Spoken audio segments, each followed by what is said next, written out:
their own set of problems with that. But the goal, apparently, of the invading force is to surround the city, to lay siege to the capital, and basically bring its residents to their knees. There's still probably at least half of the population of the city remaining, and we're talking well over 1 million people. Over 1 million people have already left Ukraine, and it's already one of the largest such humanitarian crisis in Europe's post-European history. But let me tell you, folks, despite all the privation, all the savagery that Ukrainians are witnessing from the invaders, and we're talking about cluster bombs being used, other banned ordnance being used against Ukrainian cities, against residential areas. Ukrainians have shown incredible determination to fight for their country, something that Vladimir Putin did not expect. From your experience, both, of course, of being in the area and knowing it well, and also your professional experience, I mean, what do you fear the plan of Russia will be when it comes to Kyiv?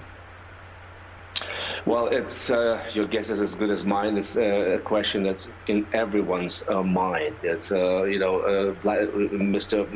Macron, the French president, today spoke with Vladimir Putin, and he walked away very discouraged. He said that Vladimir Putin still thinks that he's going to be able to control all of Ukraine. So, despite Russian assurances that the occupation of Ukraine is not their goal, we cannot take them at their words. If you remember, Putin and his acolytes claimed up until the very day of the invasion that they never planned to invade at all. And it happened. Now they're claiming the occupation is not their plan, and can we really trust them? No. So the idea of Vladimir Putin is to probably install a puppet regime in Kiev that would be more pliable to Moscow, more loyal to Moscow, and to prevent Ukraine from ever attaining any sort of military strength and from ever contemplating joining EU or NATO. But once again, once he achieves the goal of somehow of some military, control of the capital, how is he going to deal with this restive population, the population of people who will hate Russia, who will hate Putin for the rest of their life? I cannot begin to tell you the answer to that question. It's very difficult to come up with a plausible scenario where an occupying force the size of Russian force, which is large but not large enough to occupy a country of 35 million people. I mean, you mentioned that the resolve of the Ukrainian people, especially in Kiev, has not wavered.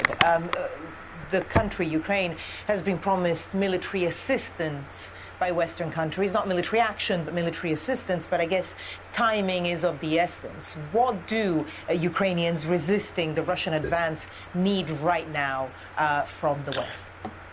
Well, obviously, we're just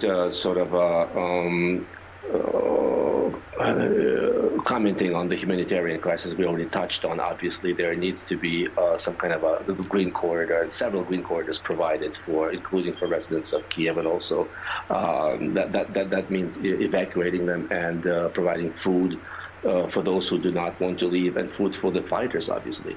That is going to be, once again, increasingly difficult as the Russians try to encircle Kiev and other major cities.